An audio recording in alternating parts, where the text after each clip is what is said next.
kami memasukkan klaster khusus mantan napi korupsi.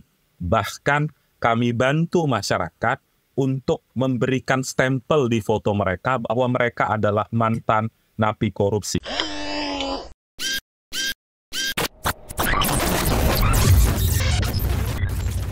Ya, halo sahabat integritas, jumpa lagi di program Buka Kartu.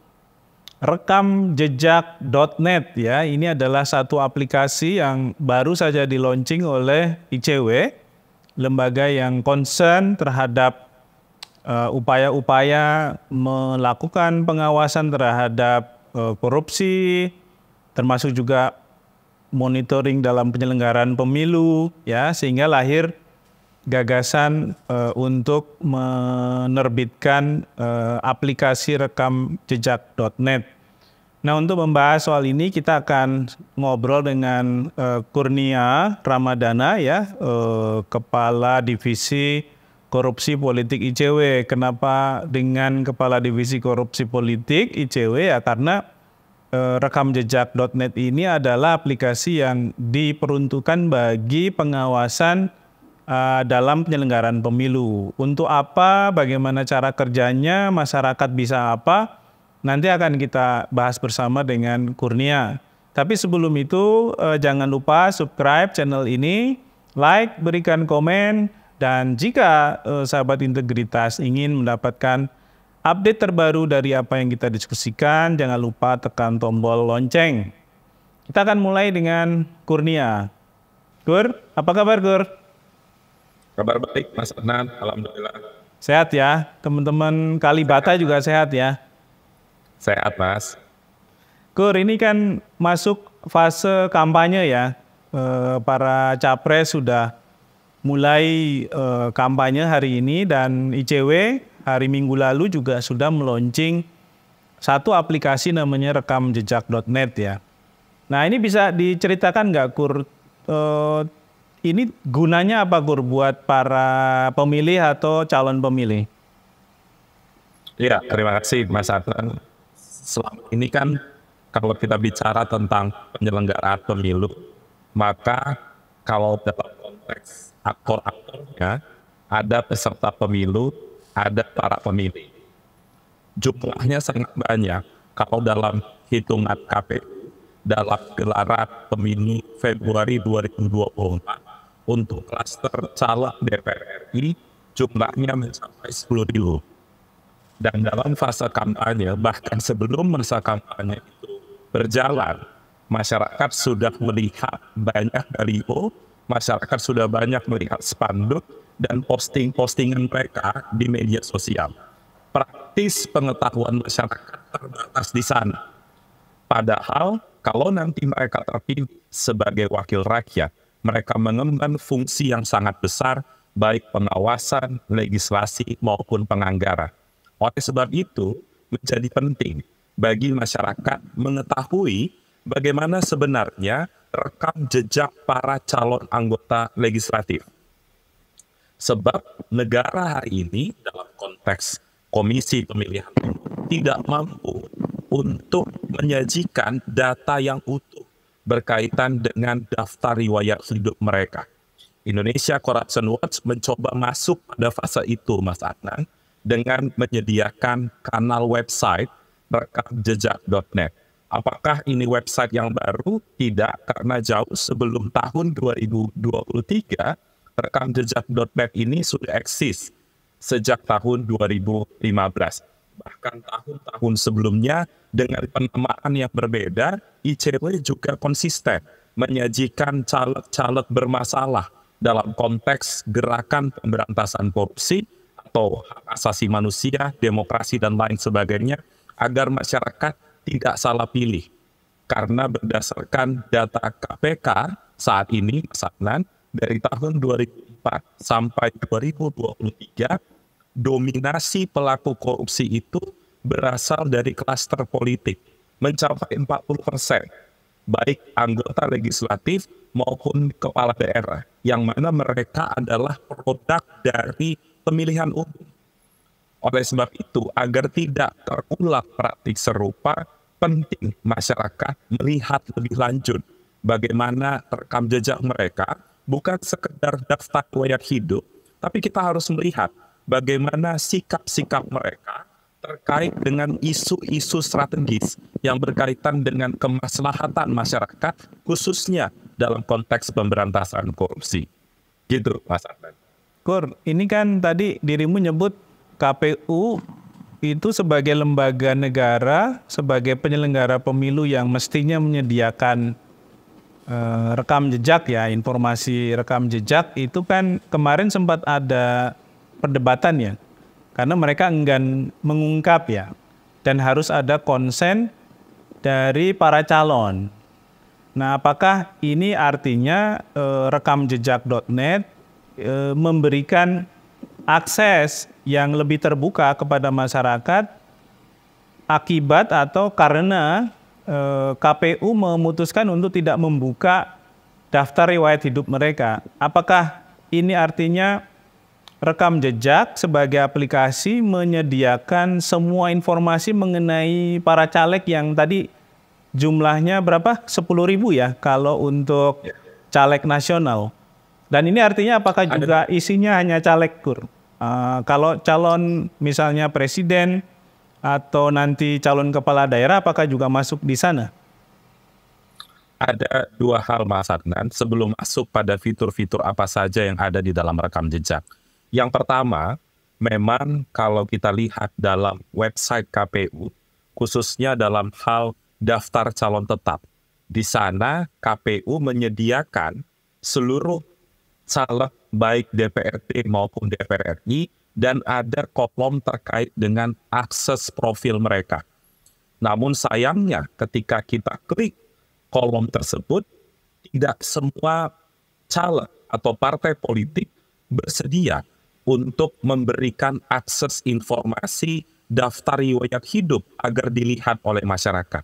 Tentu ini menjadi pertanyaan, bagaimana mungkin para pemilih akan memilih mereka jika pemilih tidak tahu setidak-tidaknya kalau tidak dapat informasi yang detail, masyarakat dapat ketahui mereka ini sekolahnya di mana, pekerjaan dulunya apa, dan lain sebagainya. Bahkan Mas Adnan, kita juga menemukan gelagat KPU yang tidak mau membuka informasi secara menyeluruh ini sudah ada sejak bulan Agustus yang lalu. Momentumnya saat daftar calon sementara dilansir.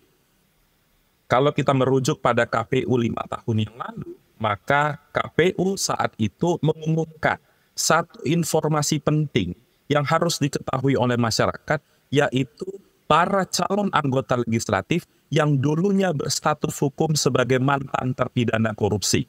Sayangnya, praktik baik 5 tahun lalu itu tidak diulangi pada komisioner KPU saat ini.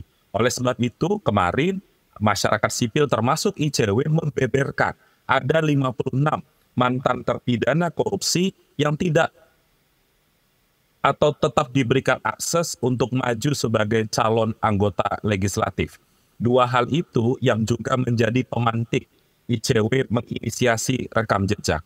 Kemudian ada fitur apa saja di dalam rekam jejak? Yang pertama, kami menyajikan data kurang lebih sekitar 490 nama calon anggota legislatif klaster DPR RI, di mana masyarakat bisa mengakses dan melihat secara menyeluruh, baik profil umumnya, kemudian yang kedua terkait dengan keberpihakan mereka terhadap isu pemberantasan korupsi, Mas Adnan. Jadi kami di sana menentukan undang-undang bermasalah versi ICW. Misalnya, ada revisi undang-undang KPK, ada rancangan KUHP, ada undang-undang minerba, ada Omnibus Law Cipta Kerja. 4 undang-undang itu kita akan lihat bagaimana sikap mereka, apakah mereka mendukung atau mereka menolak. Sehingga kami memasukkan informasi tersebut ke dalam website rekam jejak.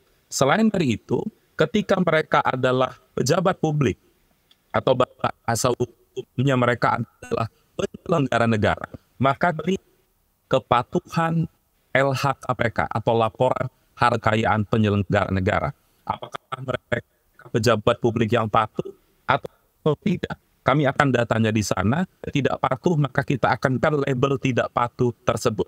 Selain dari itu juga kami saat ini masih terus mengembangkan untuk memberikan gambaran kepada masyarakat terkait dengan afiliasi bisnis mereka.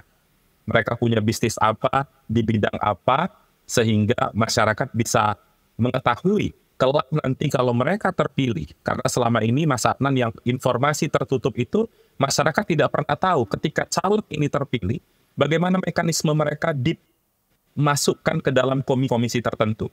Basis kompetensi atau justru basis kepemilikan bisnis. Itu yang salah satu yang kami dorong di sana. Kenapa hanya DPR RI? Kenapa ICW tidak masuk dalam klaster DPRD? Ini semata-mata karena keterbatasan sumber daya manusia di ICW, karena untuk mengumpulkan, mengkolek data-data tersebut membutuhkan waktu yang sangat panjang. Itu dalam konteks klaster DPR RI yang nanti masyarakat bisa mengklaster sendiri, ingin melihat latar belakang apa, misalnya pejabat publik yang maju sebagai caleg. Contoh, ada Menpora Mas Adnan, ada Dito, kemudian ada Wamenaker Trans, ada Afrian Syahnur, ada Menaker Trans, Ida Fauzia, Yasona Lauli. Kita akan masukkan semua datanya di sana. Kemudian, apa indikator kami menentukan 500 caleg tersebut? Di antara 10.000 nama caleg DPR RI, kami mempunyai indikator, Mas Adnan. Yang pertama, dia adalah pimpinan alat kelengkapan Dewan DPR RI, dia akan masuk di sana. Kemudian yang kedua, dia adalah keluarga dari pejabat teras partai politik. Aku ambil contoh misalnya Rafindra Erlangga, putra dari Ketua Umum Partai Golkar. Ada Prananda Surya Paloh, putra dari Surya Paloh, dan lain sebagainya. Itu masuk klaster kedua. Klaster ketiga, dia adalah tokoh-tokoh yang sering warawiri di pemberitaan. Itu juga kita masukkan. Kemudian yang keempat, klaster terakhir, kami melihat dan mengambil beberapa sampel provinsi. 1 Sumatera Utara, DKI Jakarta, Nusa Tenggara Timur, dan Sulawesi Selatan. Kita akan melihat caleg-caleg dari partai-partai yang saat ini ada di Senayan, namun tidak semua. Kami hanya ambil nomor urut 1 dan nomor urut 2. Karena kami menganggap nomor urut 1 dan nomor urut 2 sebagaimana lazim yang didiskusikan adalah nomor-nomor unggulan dari partai politik. Seluruh data itu kami sajikan di rekam jejak. Kemudian kalau masuk pertanyaan Mas Adnan, apakah ada pemilu-pemilu lain yang kita lihat? Calon presiden dan calon wakil presiden kita akan ambil juga, Mas Adnan. Namun waktu mempublishnya mungkin pada bulan Desember. Kemudian untuk klaster kepala daerah tahun 2024, kanal rekam jejak ini akan memasukkan informasi rekam jejak para kandidat kepala daerah. Gitu Mas Adnan. Oh, jadi rekam jejak ini sebenarnya memang untuk pemilu secara umum ya. Tapi karena misalnya kalau pilkada itu kan calonnya juga ada ya. Jadi ya nggak bisa di tracking juga, nggak bisa dibuka dulu ya. Nah sekarang ada 500-an informasi di rekam jejak untuk caleg di level nasional. Ini artinya sebagiannya adalah para incumbent ya Gor ya? Betul Mas, sebagian para incumbent. Sebagian para incumbent, sebagian lain enggak. Nah 500 ini tadi Kurnia udah jelaskan informasinya ada yang berhubungan dengan sikap, posisi mereka dalam kebijakan itu ya, yang mungkin akan ikut mempengaruhi maju mundurnya upaya pemberantasan korupsi. Tapi tadi Kurnia juga menyebut ada kerjasama dengan teman-teman masyarakat sipil lain, isu HAM-nya, isu lingkungan.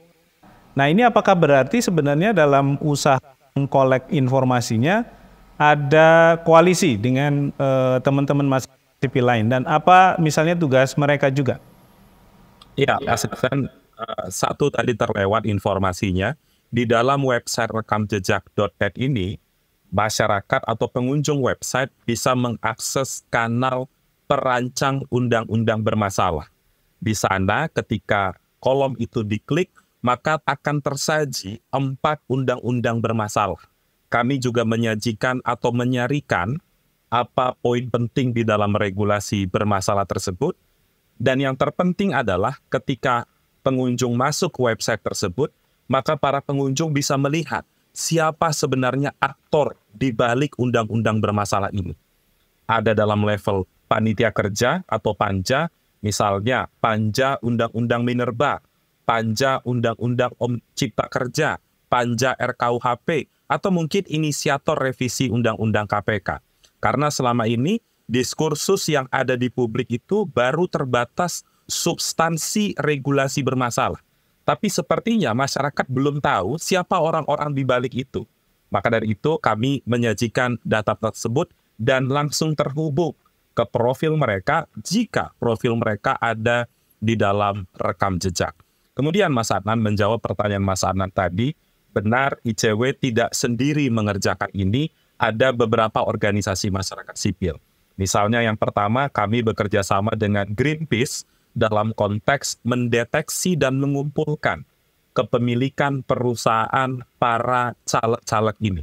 Baik caleg petahana maupun caleg dari klaster non-petahana atau pemain baru. Kemudian yang kedua, ada organisasi Kontras. Beberapa caleg ini adalah mantan purnawirawan TNI atau mantan purnawirawan atau purnawirawan Polri. Maka dari itu mungkin mereka ada catatan atas dugaan pelanggaran HAM, maka itu akan tersajikan juga di website rekamjejak.net. Selain itu juga dalam konteks kampanye, kami juga bekerja sama dengan sejumlah lembaga. Ada Stand Up Indo Jakarta Selatan juga membantu kegiatan ICW kemarin, lalu ada juga narasi. Jadi ke depan kampanye dan pemberitaan berkaitan dengan pemilu akan saling tertaut antara website Rekam Jejak dengan platform suara penentu milik narasi. Gitu, Mas Adnan. Oke, Kur. Ini kan berarti masyarakat punya sumber informasi ya yang bisa digunakan oleh mereka untuk menyeleksi dulu sebelum mereka memutuskan saya mau pilih siapa nih ya di dalam pemilu legislatif besok ya. Termasuk dengan capresnya ya, karena tadi informasinya Desember baru akan di launching informasi para capres dan cawapresnya.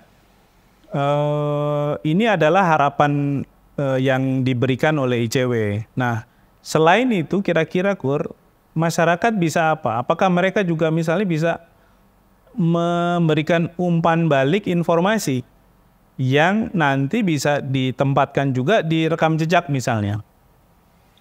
Iya, Mas Adnan, tentu website rekamjejak.net ini kami berharap tidak satu arah. Satu arah dalam artian ICW sebagai pemangku pengelolaan website kepada masyarakat. Tapi kami berharap ada interaksi jelang proses pemilu ini. Interaksi dalam hal apa? Jika para pengunjung memiliki informasi terkait dengan caleg yang sedang mereka buka. Ambil contoh misalnya Mas Adnan, ketika para tracker atau ICW mungkin luput terhadap informasi tertentu terkait dengan caleg tersebut yang tentu disclaimer-nya harus bisa dipertanggungjawabkan. Maka para pengunjung dapat memberikan informasi di dalam website Rekam Jejak, profil mereka di sebelah kanan itu ada option atau kanal untuk umpan balik informasi. Sehingga informasi itu dapat kami cek terlebih dahulu, tentu untuk melihat validitasnya. Ketika itu valid, maka akan kami sajikan ke dalam website Rekam Jejak. Bahkan Mas Adnan, dalam waktu dekat, kami juga berencana untuk memberitahukan kepada masyarakat. Misalnya, masyarakat ingin tahu profil caleg siapa. Maka bisa di komen, karena rencananya di media sosial, jika ada caleg-caleg tertentu, khususnya di level DPR RI, dan peminatnya sangat banyak, maka kami akan bantu untuk mencari rekam jejak mereka, sehingga masyarakat bisa teredukasi dengan baik. Gitu, Mas Adnan. Kur, ini informasi yang tersedia di rekam jejak itu, apakah basisnya per partai, Kur? Kalau levelnya kan tadi caleg nasional ya. Nah nanti apakah ketika klik masyarakat itu sudah per partai? Ada PKB, ada Golkar, ada PDIP, dan seterusnya. Iya, Mas Adnan. Jadi kalau para pengunjung melihat website Rekam Jejak, ada filter tertentu, Mas Adnan. Satu, mereka bisa memfilter mau melihat caleg dengan latar belakang apa. Sejauh ini ada 6 filter, Mas Adnan: pejabat publik, mantan pejabat publik, purnawirawan TNI Polri, swasta maupun mantan aparat penegak hukum.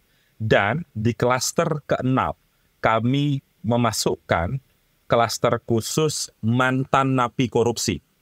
Jadi masyarakat bisa mengklik option tersebut, kemudian kami sajikan sejumlah nama mantan napi yang maju sebagai caleg pada gelaran pemilu 2024. Bahkan kami bantu masyarakat untuk memberikan stempel di foto mereka bahwa mereka adalah mantan napi korupsi. Kenapa? Karena di dalam website KPU, lagi-lagi kembali ke website KPU, Mas Adnan, ketika diklik profil mereka, ada 2 jenis, Mas Adnan. Satu, dia yang menolak membuka daftar riwayat hidup mereka, ini khusus caleg yang mantan napi korupsi. Kemudian yang kedua, ada yang tricky juga. Mereka bersedia membuka daftar riwayat hidup, tapi ketika kita lihat profil mereka, daftar riwayat pekerjaan mereka masukkan, riwayat pendidikan mereka masukkan, alamat tempat tanggal lahir mereka masukkan, tapi tidak ada informasi status hukum mereka. Jadi status hukum mereka tolak masukkan di website KPU. Maka dari itu, agar terang benderang, kami sajikan informasi terkait dengan mantan napi korupsi. Kemudian yang kedua, pertanyaan Mas Adnan tadi, apakah bisa diklik per partai? Bisa, Mas Adnan. Kami menyajikan filter khusus dari konteks partai politik pengusung mereka. Di sana bisa dilihat kurang lebih saat ini ada 11 partai politik. Karena tadi di awal aku sempat sampaikan, saat ini ICW men-track atau tracking 9 partai politik DPR. Kenapa ada 2 partai non-DPR yang masuk? Yang masuk itu ada Partai Solidaritas Indonesia atau PSI, kemudian Perindo. Kami ambil 2 partai itu karena di dalam partai politik tersebut ada nama-nama tokoh publik. Karena tadi sempat aku sampaikan di awal, salah satu indikator 500 nama itu adalah tokoh publik yang sering warawiri di pemberitaan. Maka dari itu PSI misalnya ada Grace Natali, mantan ketua umum juga masuk di sana. Ada Perindo, satu keluarga nyalek, keluarga Pak Haritano itu masuk semua di dalam informasi rekam jejak, sehingga kami juga sajikan itu kepada masyarakat. Termasuk Tama Eslang pun berarti kalau Perindo. Termasuk Tama Eslang pun, Mas Ahmad juga ada profilnya, dan dari kader Golkar ada Febri Henry, Antoni Agnes juga masuk. Siap.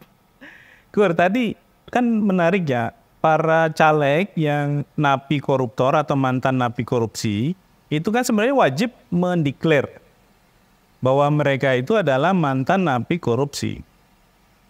Apakah berarti sebenarnya ketika mereka tidak mau mengungkap status hukum dirinya sebagai caleg, itu bagian dari pelanggaran dong terhadap syarat yang harusnya diwajibkan kepada mereka? Harusnya seperti itu, Mas Adnan, tapi di dalam peraturan perundang-undangan hanya disebutkan mereka mempublikasikan di media massa, di pemberitaan. Mereka berlindung di sana, yang seringkali itu kan jadi problem. Kita tidak tahu media massa mana yang mereka umumkan, dan apa tolak ukur pengetahuan masyarakat yang bisa mendeteksi dan mengetahui bahwa dia adalah mantan terpidana korupsi. Gitu, Mas Adnan. Oh, bisa jadi ya ada media abal-abal dia taruh di situ, dianggapnya itu sudah bagian dari kewajiban ya? Benar, Mas Adnan. Maka dari itu banyak masyarakat sipil yang concern dalam isu pemilu itu mengkritik KPU. Karena kenapa? Setiap caleg itu, partai politik sebagai penghubung ke penyelenggara pemilu, mereka itu kan mengumpulkan daftar riwayat hidup. Daftar riwayat hidup itu diserahkan kepada KPU. Nah, dari itu pertanyaannya adalah untuk apa tumpukan dokumen daftar riwayat hidup di KPU kalau mereka tidak publikasikan? Mestinya ada terobosan hukum sehingga dapat melindungi kepentingan para pemilih, yang mana itu merupakan hak asasi dari pemilih untuk bisa mengetahui informasi terkait dengan calon-calon kandidat anggota legislatif. Dan itu kan bagian dari pendidikan politik ya semestinya ya. Karena KPU kan selalu bilang jangan beli kucing dalam karung. Jangan beli kucing dalam karung, jangan asal pilih. Pilih orang yang jelas. Nah, bagaimana kita bisa tahu orangnya itu jelas kalau ya informasi mengenai orangnya juga nggak dipublikasikan. Iya, Jadi berarti betul. ada kontradiksi atau gap yang sangat besar antara apa yang dikampanyekan oleh KPU dengan apa yang dikerjakan oleh mereka pada sisi yang lain. Iya benar Mas Anam, jadi tidak sinkron jargon yang mereka bangun dengan sistem yang mereka terapkan dalam pemilu legislatif 2024. Sayangnya itu tidak jadi concern bidang pengawas mereka, ada Bawaslu. Mestinya Bawaslu itu kan mengecek dan memvalidasi keluhan-keluhan masyarakat. Dan ini kan keluhan yang sederhana. Masyarakat ingin tahu, daftari tapi justru ditutup oleh partai politik atau caleg dan itu dibenarkan oleh KPU. Justru Mas Adnan, kemarin kami mencoba melihat pemberitaan-pemberitaan, justru KPU yang mengeluh kepada partai politik. Itu kan aneh. Mereka sebagai penanggung jawab penyelenggaraan pemilu mestinya punya otoritas, punya aturan internal yang bisa mengikat para kandidat politik, wajib hukumnya dengan informasi-informasi tertentu. Mereka berdalih karena ada Undang-Undang Perlindungan Data Pribadi. Tentu masyarakat juga tahu informasi-informasi mana yang wajib dibuka. Misalnya informasi terkait dengan riwayat kesehatan. Tentu masyarakat tidak mau melihat itu karena itu adalah ranah privat. Tapi informasi umum seperti status hukum itu kan informasi diumumkan di persidangan yang terbuka untuk umum. Jadi tidak ada gitu ya. Betul. Kur, ini terakhir. Resikonya kan tinggi ya, mempublikasikan informasi dan dianggap quote-unquote menyerang ya, mereka ya di dalam satu aplikasi website. Nah, teman-teman sudah menghitung resiko hukumnya nggak? Karena ya pengalaman ICW kan selalu ada sisi itu ya. Yang ini mesti ditimbang ya, sehingga tidak menjadi masalah serius ke depan. Mengingat tujuannya sangat baik, di mana ini adalah bagian dari upaya membuka sejernih-jernihnya informasi mengenai mereka-mereka yang akan berkontestasi di dalam pemilu legislatif ataupun nanti ketika capres. Iya, Mas Satan, untuk menyikapi hal tersebut, jadi kalau dilihat alur kerja dari website rekam jejak ini, awal mulanya kami tentu mengajak keterlibatan sejumlah orang menjadi tracker atau mencari lebih lanjut informasi tersebut.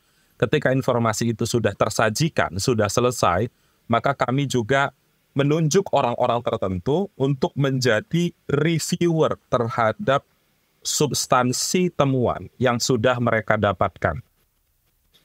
Sehingga kalau ada yang akan di-take down informasinya, begitu kliknya, kalau ada orang juga ditambah. Baru data tersebut disajikan ke website rekam jejak.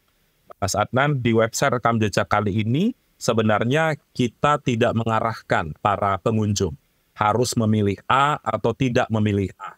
Yang penting informasinya tersajikan semuanya, dikembalikan kepada para pengunjung website. Apakah dengan website rekam jejak dan profil yang mereka lihat, mereka teryakini atau tidak, atau justru tidak ingin memilih calon tersebut. Dan juga kanal umpan balik informasi dari masyarakat, itu sebenarnya tidak hanya untuk masyarakat, tapi bisa juga kepada caleg-caleg yang mungkin merasa ada hal yang keliru, tentu bisa diklarifikasi dan kita validasi lebih lanjut informasi tersebut. Karena semata-mata dibuatnya rekam jejak ini bukan untuk mendowngrade seseorang, karena sebenarnya rekam jejak ini hanya mengumpulkan puzzle, Mas Adnan. Ini semua informasi dari sumber terbuka, kami coba kumpulkan satu persatu dan tuangkan di dalam profil rekamjejak.net tersebut. Gitu, Mas Adnan. Oke, Gur. Terima kasih untuk informasi dan insight-nya. Menurut kita ini akan sangat berguna bagi para pemilih nanti ya. Terutama karena para pemilih kita ini kan juga banyak yang baru pemilih pemula, ya, yang baru akan memilih, sehingga mereka tentu butuh informasi yang cukup terkait dengan para calon legislatif yang akan mereka pilih.